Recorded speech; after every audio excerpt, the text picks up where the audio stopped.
Afternoon, everyone. John and I are very happy that you're able to join us today. We have what we think is an interesting, informative session and some great news for you all. So we're really happy that you could join us, and we're happy to see a good crowd attending today. My name is Deborah Murphy. I'm a co-chair of the committee and director of research operations at Arizona State University for Research Compliance. My co-chair is John Bauman, with Indiana University, and I'll let him give a brief introduction of himself. Hi, everyone. I'm John Bauman, and I'm Associate Vice President for Research Compliance for the campuses of Indiana University and affiliated hospitals. Next slide. So brief opening remarks and introductions. We want to talk to you about our excitement as we are growing the Human Subjects Research Subcommittee. We want to talk a little bit about the role of the committee and the focuses that we'd like to propose for the coming year. We'd like to invite you to collaborate with us to improve the resources and support that we each give to our institution and provide to the FDP. And then the highlight of today's session we've all been waiting for is an update on the IRB Wizard. Next slide. And John, we can move on to the next slide. So what Deborah and I have done is, in order to help facilitate the process and to delegate as much responsibility as we conceivably can, is that we identified several people to serve on a subcommittee with us in terms of directing the focus approach of the subcommittee. So you're basically members of a subcommittee of a subcommittee, and the idea is that we will sort of work together to think about directions, to reach out to you all, and just basically to share knowledge and focus and the like. This will make much more sense in a minute when we talk about several of the focus areas that we've identified for the subcommittee over the next year, in addition, of course, to the wizard. I will now invite the members of the subcommittee to introduce themselves. Rachel, you want to go first? Oh, well, Mariette sent me a text. She is running a little bit late, but she is the Associate Vice President for Research and Safety at the University of Arizona. Next slide. Hi, everybody. I'm happy to be here on the subcommittee of subcommittees. So my name is Rachel Wenzel. I am the Associate Director, the University of Nebraska-Lincoln, with specific oversight of the IRB operations. The Research Compliance Office also oversees research data security, export control, RCR, COI, and the like as well. So happy to be here and really happy to be part of the Human Subjects Subcommittee. Hi, everyone. I'm Sarah Kiskaden. I'm the Senior Director of the Office of Research at the Dana-Farber Harvard Cancer Center. I'm really looking forward to working on this committee. We are looking for efficiencies, and we have 7 IRBs and 5 scientific review committees. So it's an important role, and I'm looking forward to working with many of you on this committee. Thank you. And I'm Michelle Stickler. I'm Associate Vice President for Research at the University of Texas at Austin, overseeing research support and compliance, including our HRPP. And I was really excited when John and Deborah asked me to join this committee, because I think there's a lot of things that as a group that we can talk about in terms of creating some efficiencies, and we'll share with you our focus areas in a little bit, but I hope that you'll join us in our excitement on trying to address some of these areas of concern, if you will, about how do we create efficient processes and work more closely together in our new environment under the new common rule. And Mariette wanted to make a grand entrance, so she arrived a little bit late, but we will let her introduce herself now. Hi, sorry about that. I was dealing with an IRB issue. Mariette Marsh, I'm the Assistant Vice President for Regulatory Affairs and Safety at the University of Arizona, just down the street from Deborah Murphy. And as everyone else said, very excited to be working on these initiatives so we can simplify things moving forward. Thank you. So, I just sort of read this quickly. The Human Subjects Subcommittee is part of the programmatic umbrella of the Research Compliance Committee. The subcommittee is charged with reviewing existing and new administrative requirements for human subjects protection programs. Our emphasis focuses on harmonization of requirements, reduction of redundancies, and identifying best practices. Next, please. And it's really in that spirit that the five of us met and said, what would be some good areas for the subcommittee to think about, to address, and to try to identify some best practices, or at least some cautions along the way. And so consistent with that, we decided to look at several options related to the burden of the IRB oversight, and we proposed the following focus areas, and they're very high level. I mean, we did not get down into the weeds on them. We figured that would be the task of each of the working groups to really talk collectively as to what are some of the major issues that are contained within each of these areas, and what are some of the different institutional approaches to address them. Idea, of course, would be at the very beginning, the working group would share what they do around each of those things in order to get the full range of practice, and then start looking critically at each of those activities. And of course, we recognize that different institutions are operating, they have different resources, different structure, different types of resources, different cultures. And so all of that, of course, will be taken into consideration as a part of the thinking. So the new areas that we identified are not surprisingly connected to the revised common rule. And we wanted to, we identified three that we thought would be most relevant to us. The first one is looking at the expansion of exemptions and limited IRB review, to talk about what the impact of that is at each of our institutions, and what are some of the best practices that we could institute, maybe even the wizard, in order to improve the operations of our offices, to reduce burdens both for our office and for the research community, while of course not doing anything to sacrifice the integrity of the protections of subjects. So one working group will be exploring exemptions and limited IRB review. The second one, which of course is a very major component of the new common rule, is single IRB. Same type of questions. What are we doing? What seems to be working well? What are we doing that doesn't seem to be working as well as we would like it to? And, and so forth. So we all recognize that one of the main impacts of the single IRB requirement is to reduce the burden on the IRB committees, but they don't necessarily reduce the burden on the HRPP staff, or most importantly, on researchers. In fact, some researchers have clearly identified this to be an increase in burden. So the idea here is to look at what we're doing and what we could be doing to, again, improve the process, reduce the burden for researchers without sacrificing the protections of subjects. And the third one is continuing review. As we all know, the new common rule does not eliminate the requirement of continuing review for minimal risk research, but nonetheless, it emphasized that we still are responsible for oversight of that. So we'll be looking at what some of the different institutions have done, what have been some of the successes in the elimination of continuing review, what have been some of the difficulties in the implementation of the ceasing of continuing review. And of course, it goes everywhere from basically some institutions doing continuing review, but just calling it something else, to other institutions that have taken a much more laissez-faire approach to it.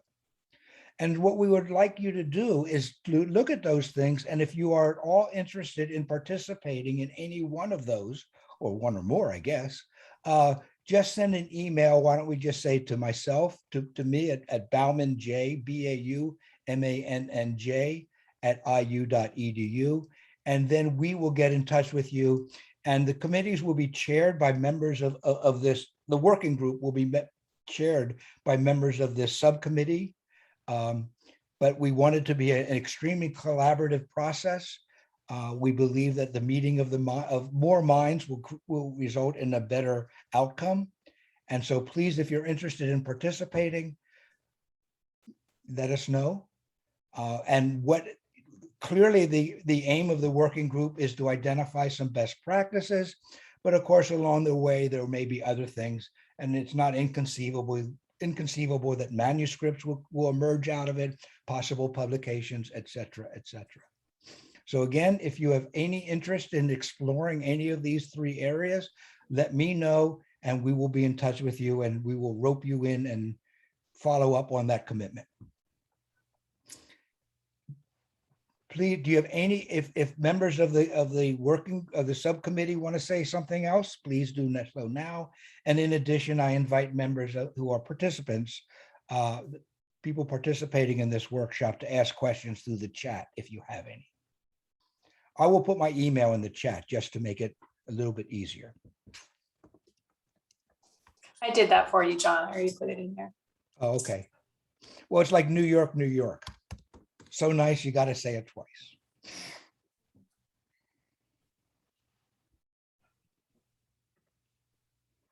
Do we have any questions coming in? I see none, I see none. which We're very, hopefully means that people understood.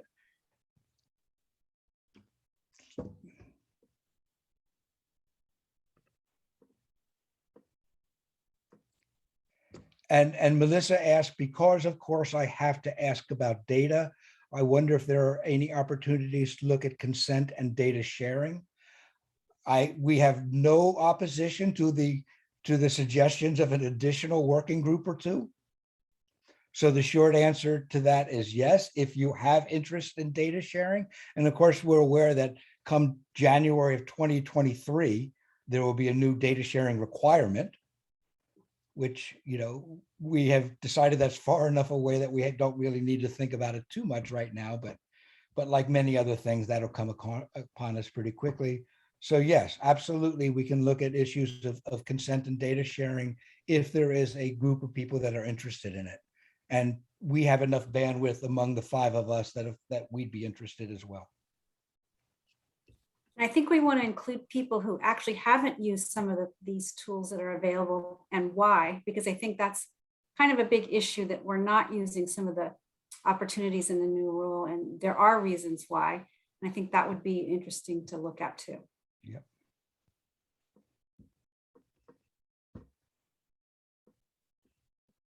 hearing no other questions. Good discussion. And you though. know, Melissa, that you basically volunteered for those two working groups.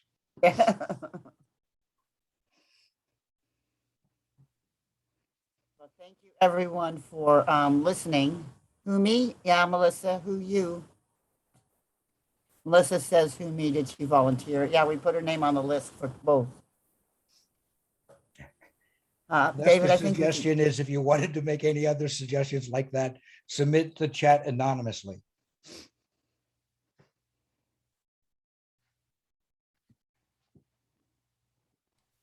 Okay. Obviously, during the course of the wizard talk as well, feel free to use the chat for questions about the wizard, but also if you have any other thoughts regarding the working groups. So we'll have plenty of time for questions at the end. So if you don't think of your question now and you want to save it for the end, we'll take all the questions that we get today. And if we don't get to the answers for them, we will provide answers after the fact. Next slide.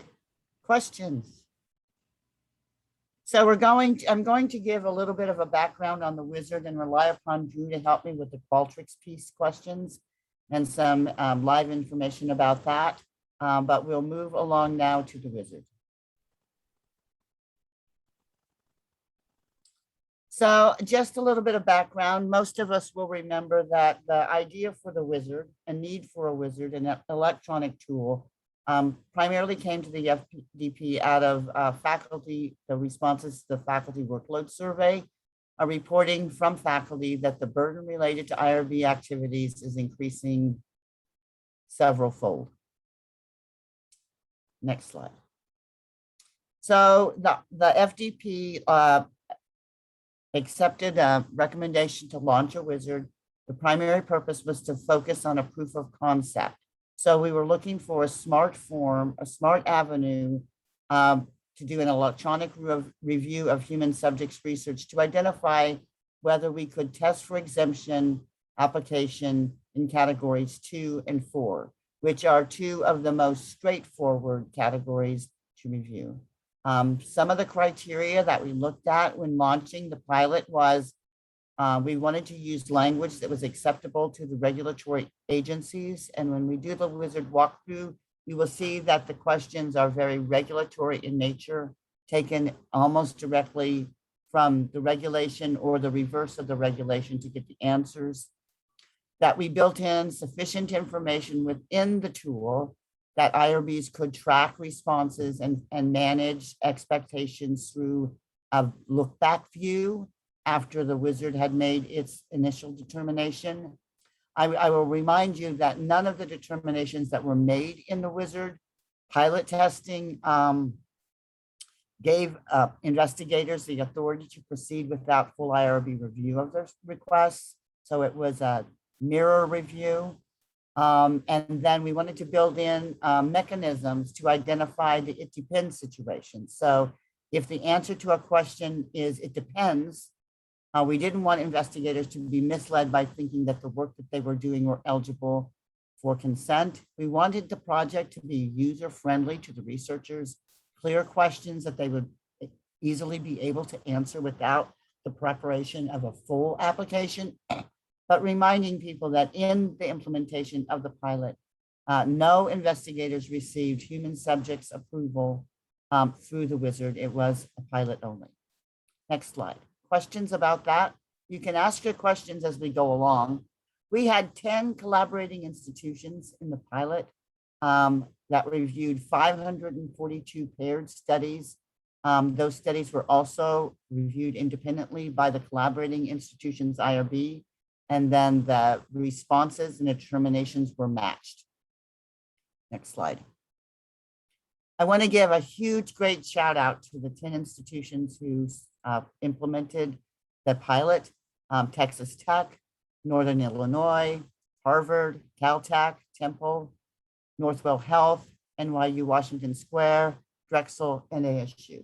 And I want to take an opportunity to thank the spearheading people who participated in getting the wizard off the ground. Sandy Snyder, Marty Dunn, Ron Splitberger, my own Drew Brown, I call him mine, but he really is an employee of ASU, Austin Browning, and Scott Fisher. Without their dedicated support and pushing this along the various path of two pilots, we would not be where we are today. Next slide. In the slide deck that's available to you, I provided some of the initial data outcomes from the reviews of agreement and disagreement. I'm not going to go into great detail on those.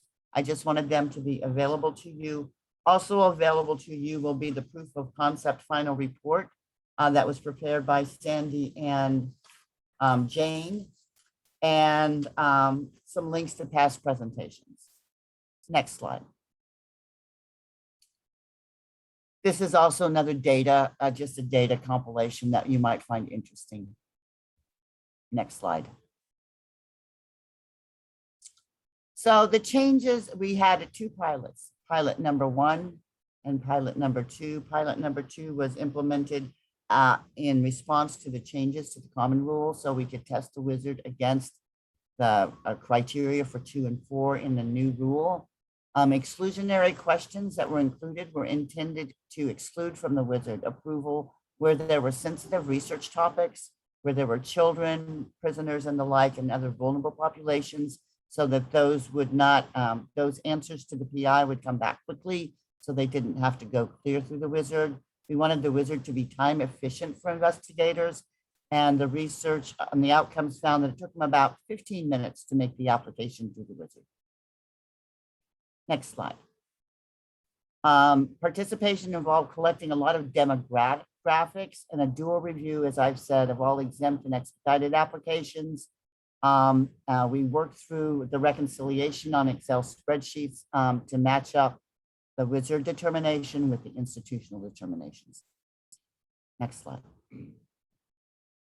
We're going to do a short demo. I'm hopeful that I get the answers correct, but wait just a minute, David. I want to know if we had any questions before I proceed to the demonstration. So let me just check quickly.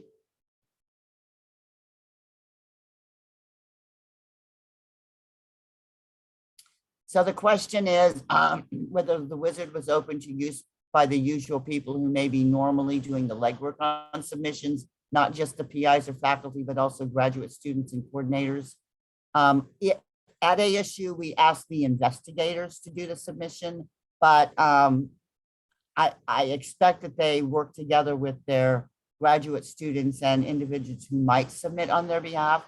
We needed people to be answering the questions in the wizard based on the research programmatic requirements. And we expect that the PI should have been able to answer those questions. Did that answer your question?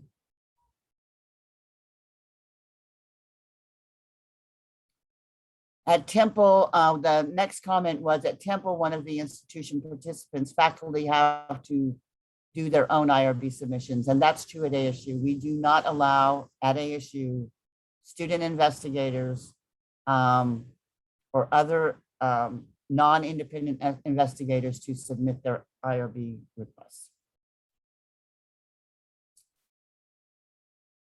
I'll wait a minute to see if there are other questions. Drew, before we launch into the wizard, and we have another part of this, but Drew, can you really just talk a little bit about the Qualtrics requirements so people don't think that this is a hosted process?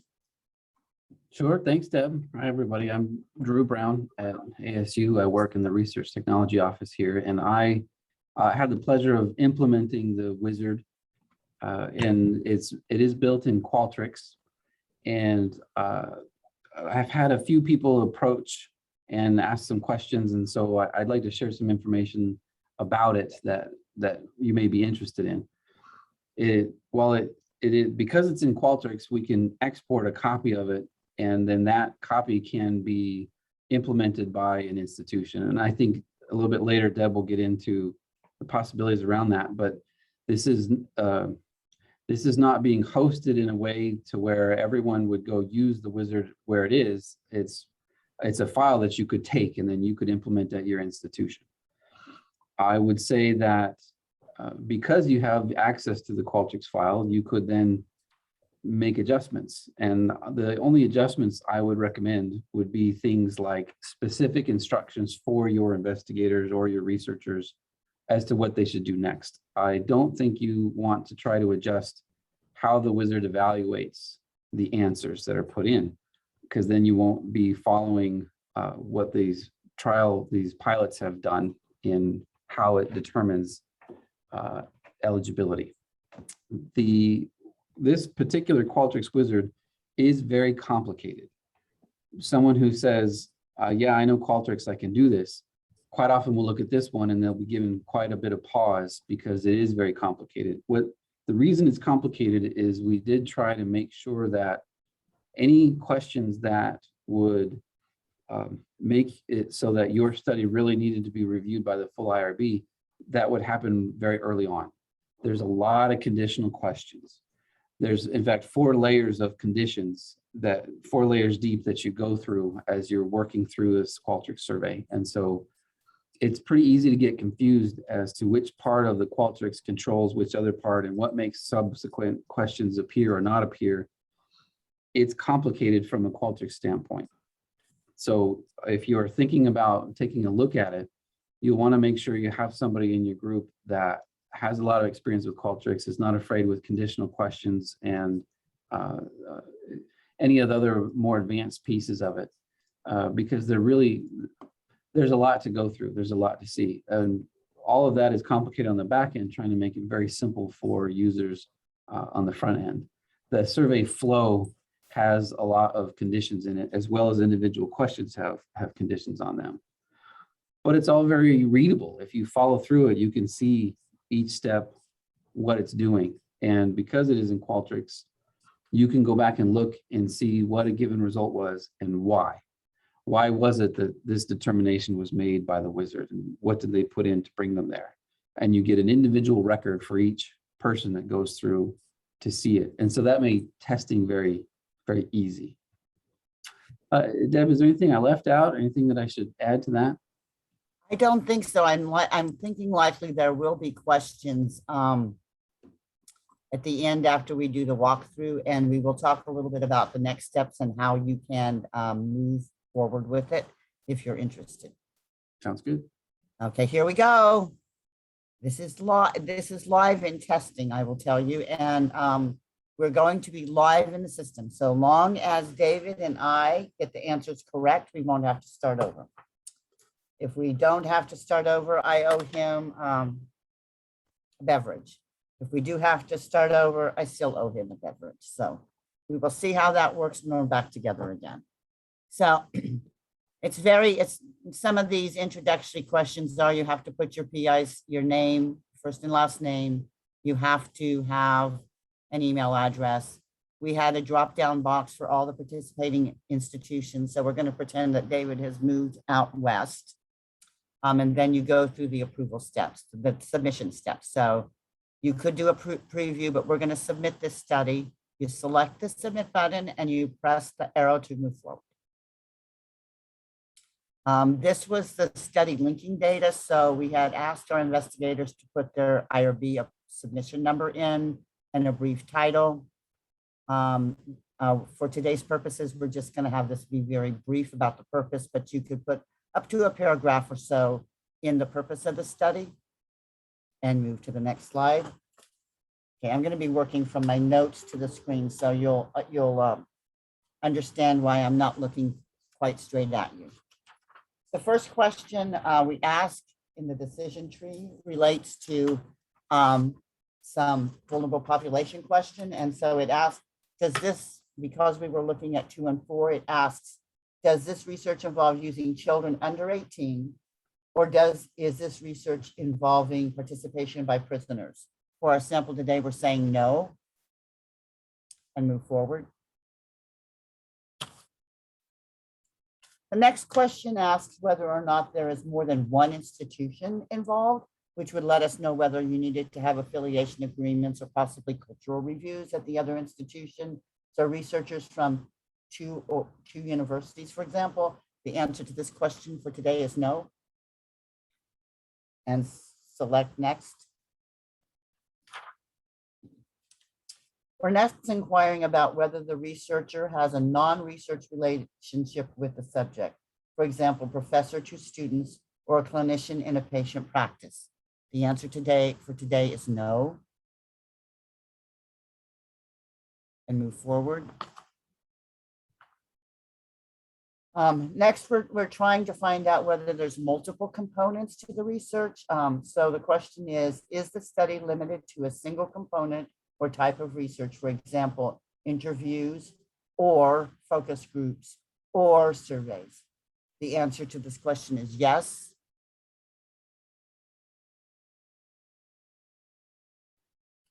Okay, I have a question I'm going to answer right now. So the question is asked, is there a back button? No, there's not a back button, and that was by design. So we didn't want people to be able to pick and choose whether they could get an exemption determination by saying, oh, what happens if I do this or that or the other? So if you need to go back and start over, you need to just abandon the application and start over. Those may be process improvements for individual implementation, but that was the decision of the pilot generators. Did I answer your question sufficiently? I'm checking to see if there's another question related to that. Nope. The next question has to do with the categories of research. And so it requires that the PI carefully read the question to be able to move along. So it wants to know if it's a demonstration project. It wants to know whether it's a benign behavioral intervention in connection with other intervention questions that would be linking of data. It wants to know if you're storing any private identifiable information or biospecimens. It wants to know about whether or not you're collecting data for secondary use, or if it's taste and food quality evaluations. So for our purposes today, the answer is none of the above. You can see by the kinds of questions that are being asked that these would be branching questions. The next question is, are any of the following statements true? Will the work be conducted outside the US? Could the research design contradict any ethical norms in a culture? Or are there any research questions asked, information collected that could place an individual at odds with those in authority over them? The answer is none of the above. And before you move forward, I think there's a question on this slide, so I'm going to look at that now. We did not build any help text in to the pilot. The answer to this question on slide 8 is none of the above, and we can move forward.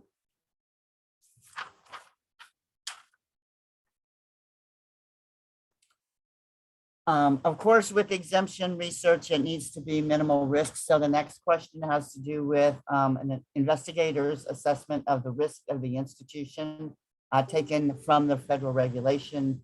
The answer to this question is yes.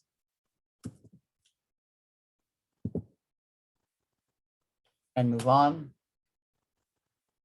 I'm really praying that we're going correctly.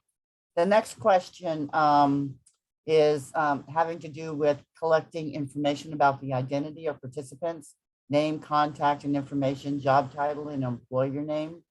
And you really need, this question is to get at risks to the individual participants with who they are, who they work for, and what kind of data they're providing. The answer to the question for today is no. And move forward.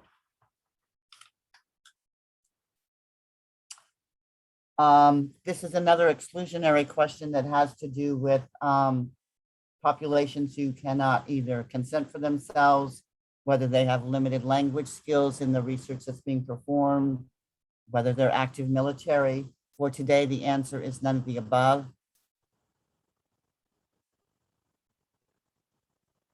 And move forward.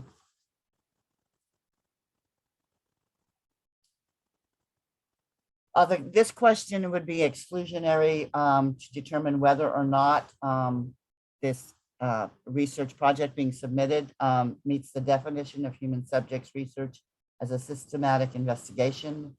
So the question is the activity a systematic investigation, including research development, testing, and evaluation, designed to develop or contribute to generalizable knowledge? This would be an exclusionary question with an outcome of not human subjects research. But for today, we're going to say yes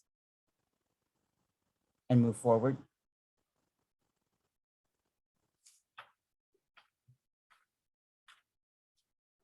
This question has a lot of information, and it may be another area where individual implementation might be wanting to add some helper text. So it's from 45 CFR 46E about obtaining biospecimens from living individuals through intervention or collecting data and analyzing the information, or having private identifiable information about living individuals. So there's a lot of definitions here. The investigator would need to read through and be able to say that they understood before they could move forward. Now, talking about the definitions of private information, biospecimens, what an intervention is. For today's question, we're going to say yes and move forward.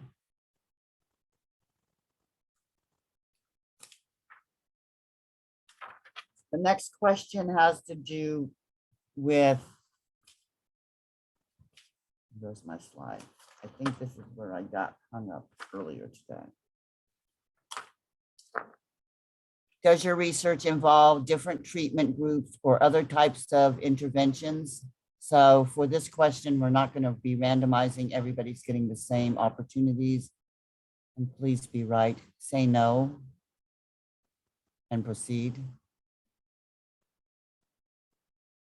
So the determination of the wizard is that the activity is human subjects research. The next question has to do with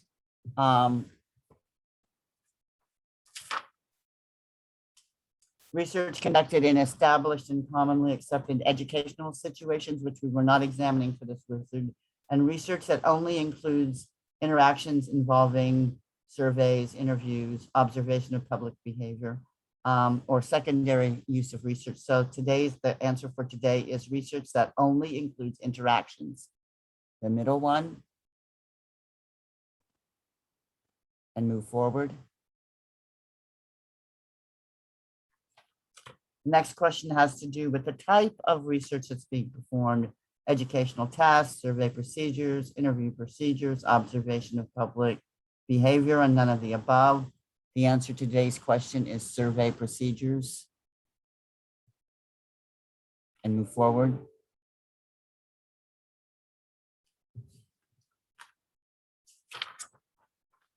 The next question is, does the research involve only the use of survey procedures, interview procedures, or observation of public behavior? And the answer for today is yes. And move forward.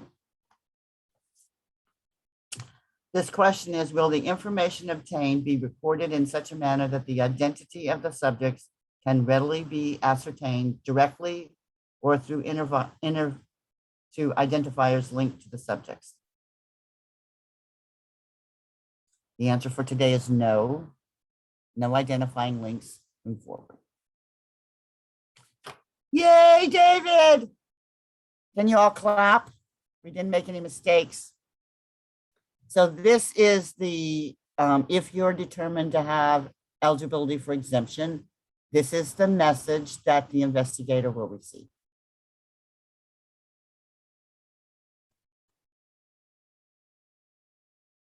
Questions about those steps?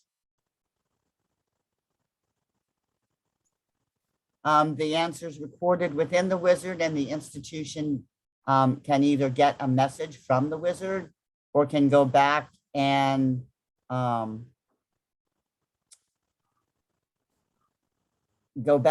check within the wizard reports. Drew, there's a question here now about, can they see the data that gets generated? And so those come through in reports, right, right, Drew? Yeah, After the fact reports, and I did not prepare a report for today. I can show one if you like, but you can get the data in a couple of different ways. You can get a PDF output of an individual's responses. There's a automated generated report that'll summarize responses. You can get an Excel file of all the responses that you've gathered. It's all, you can get it a lot of different ways. And so if you want to see any of that, I'd be glad to show it to you. Since I've interjected, I will mention that you saw a process, Deb and David were going through this process, and is a little bit lengthy because they were answering questions that qualified them for more questions. For people that answer questions in a way to where the wizard would not continue the evaluation, it happens very quickly. The average time to complete during the pilot study was 10 minutes. And so some of them are a little bit longer, of course, because you have to make sure of a number of things, but people were not held in there to keep doing it for a long time. So it's a pretty quick process for most people. Okay, so questions include, is the thought when the project is submitted to the IRB office, is there any request also submitted to also submit a brief summary to supplement the wizard?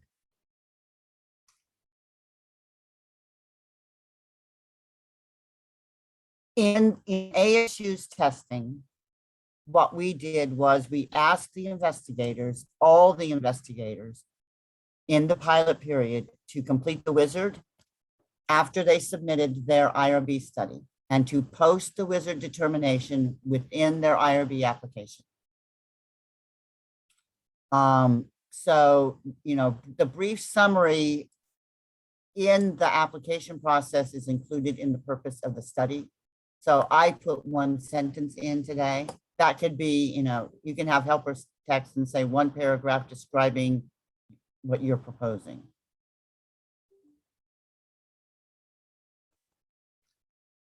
The next question is, can the submitter generate a PDF that could be uploaded when submitted to the institutional office? So either of the past two screens, the last two screens that you saw within the wizard, you can print that as a PDF and do whatever you want to do with it.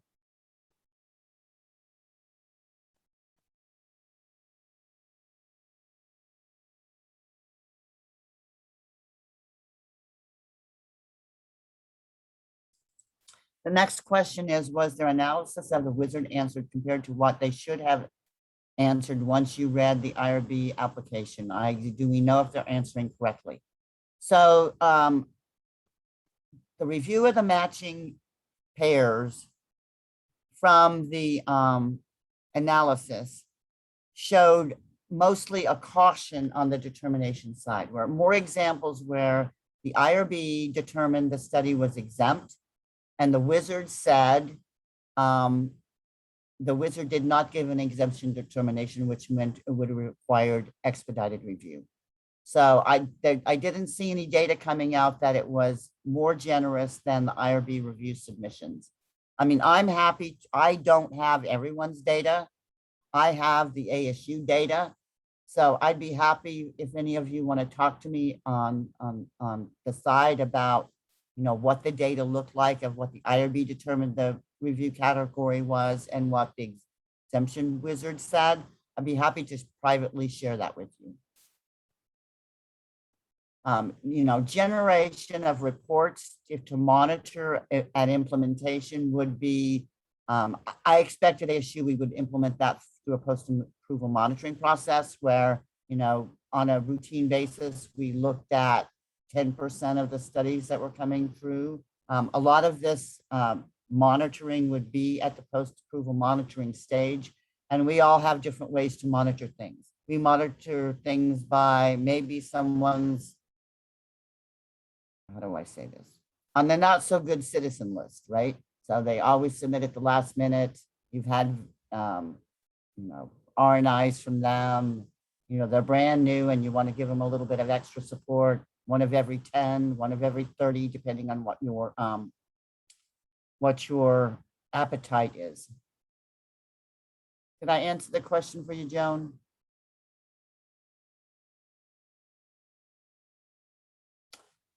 David, do you want to go back to the presentation now?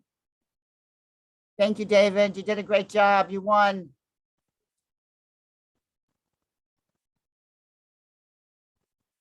Okay, there's a few questions. I'm going to go back to them. Hi, Alice.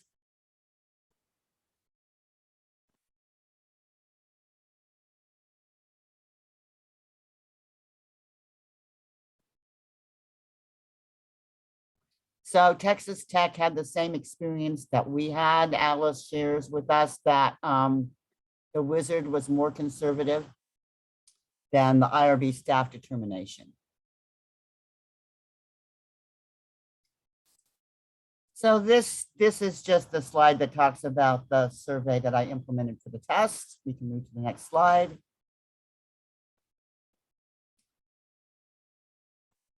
So I give in the reference of the slides, I want you to have links to the information that's available widely on the website.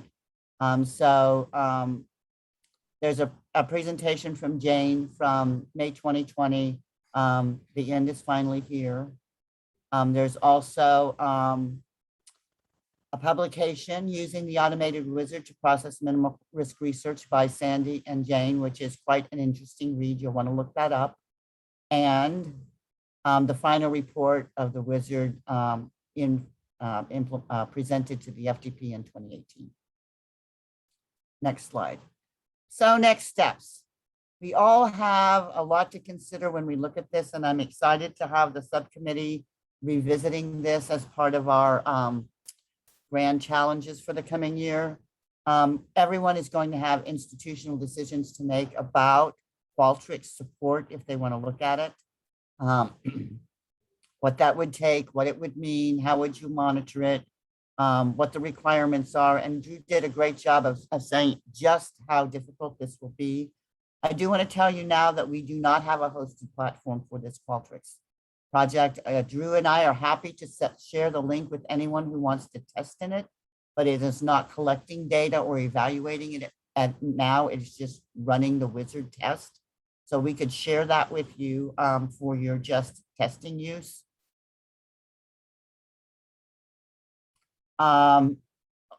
As we get ready to make this available largely to the FTP community, I'll be working with David and the executive team and John to develop an institution MOU because the wizard will only be as reliable as implemented at your institutional basis. So changes you make, we're just going to need to have an MOU to talk about appropriate use and data use.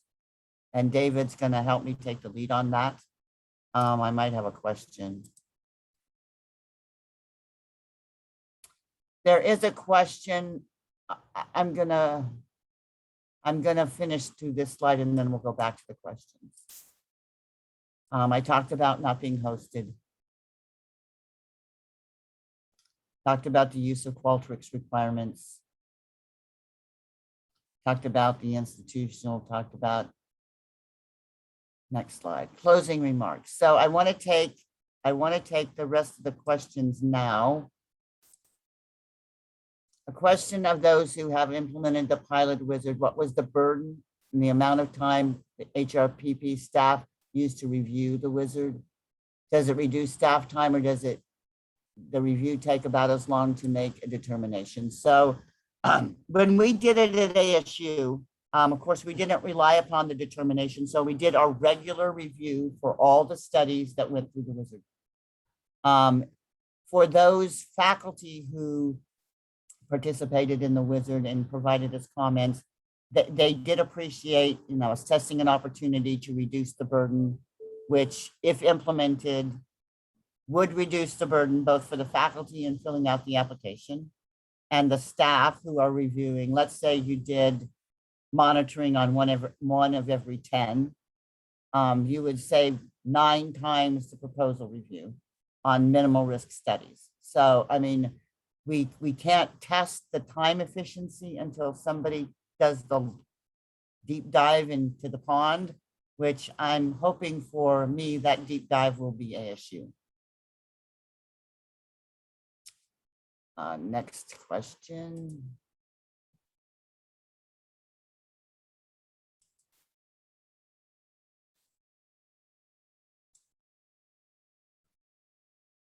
At ASU, we're applying the exemption categories to all research. We have unchecked the box in our FWA, but we still hold all of our investigators to the same standards. Did that answer your question, Mariette?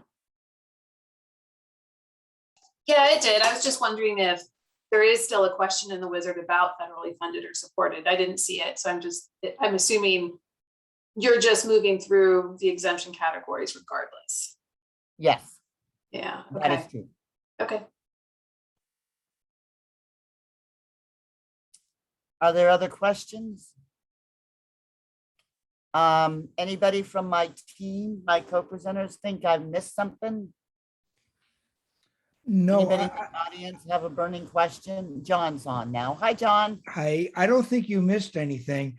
I just want to caution, and this is a question that I can't answer, but AHRP has it. If you are AHRP accredited, they have, up until the most recent conversation I had with them, have not been happy unless they have accredited institutions that have an electronic exempt determination process. But in those, I believe 100% get looked at by staff. And I don't know if this is just because AHRP's not up to date with the technology or what, but my last conversation with them about this was that they would require virtually 100% staff determination. Again, more institutions that start using this, that might change. And again, this is just what I think I know.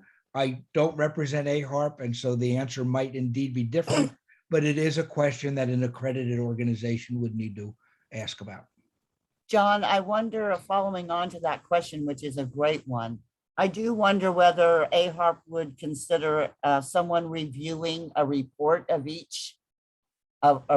all all the information would be sufficient. So that would be an interesting question for them to get a chance to look at a report that would be generated from the data that was submitted by the PIs. I don't have an opinion. I mean, my guess is that when an accredited organization wants to use the wizard, that's when it's appropriate for FD, or right before then is when it's for FD, appropriate for FDP to communicate to AHRP and have that conversation.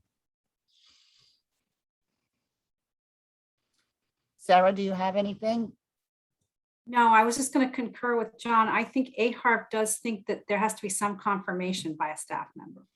You could do the wizard and then have a confirming process, I think.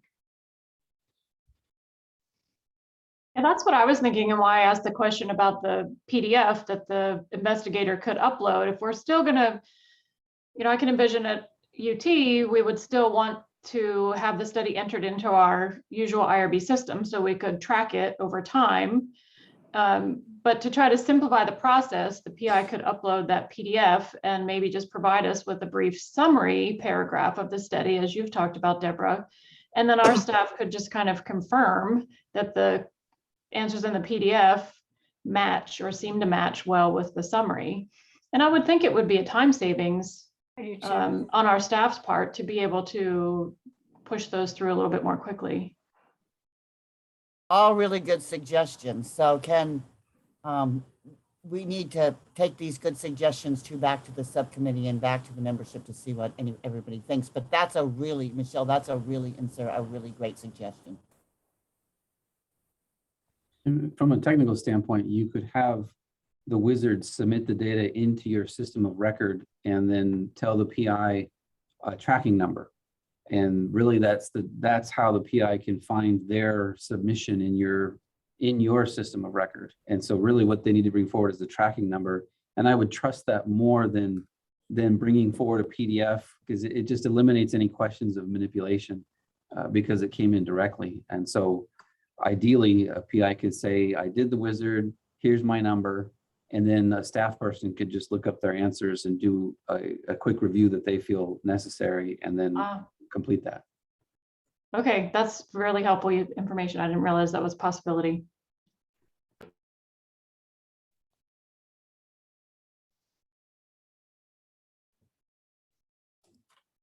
So how are we doing on time, David?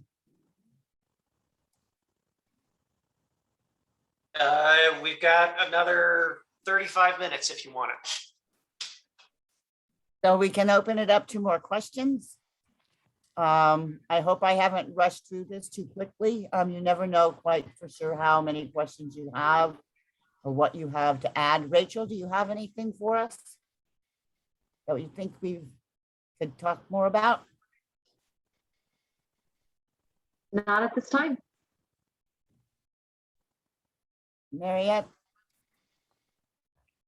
Well, I have a question, but I think it's more state of Arizona related about some specific ABOR policies for working with our tribal partners. So if you have an exempt project and is also with our tribal partners, you have no way with that wizard to identify those. There's a question in there. Maybe I spoke too quickly. There is a question in there. It's up towards the front. Okay. It's in the question about international partnerships. So at ASU, all of the people who would have required cultural review were exempted from were not eligible for the exemption wizard. Okay, thank you.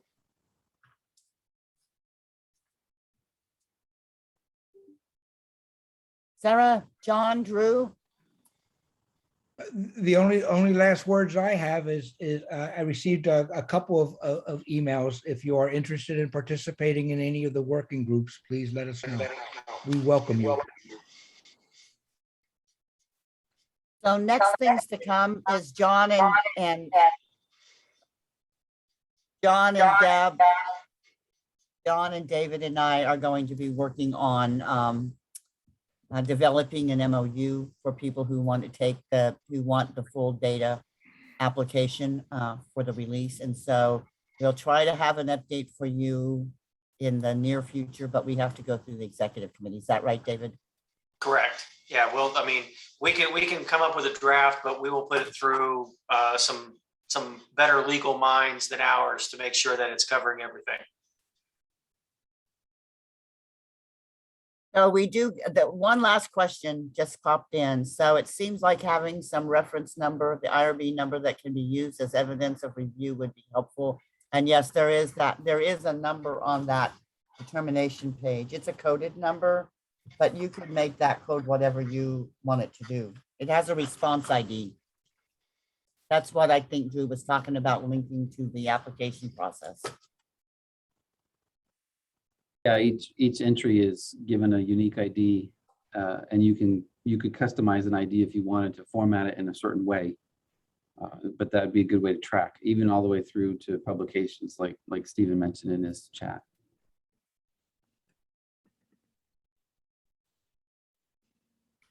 I don't want to cut off any questions.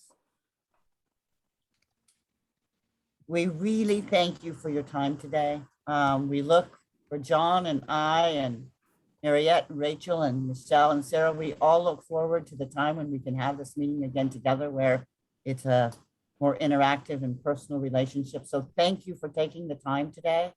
We really appreciate it. And we look forward to seeing you, and we wish you health and happiness. Stay safe and let us know if you have questions.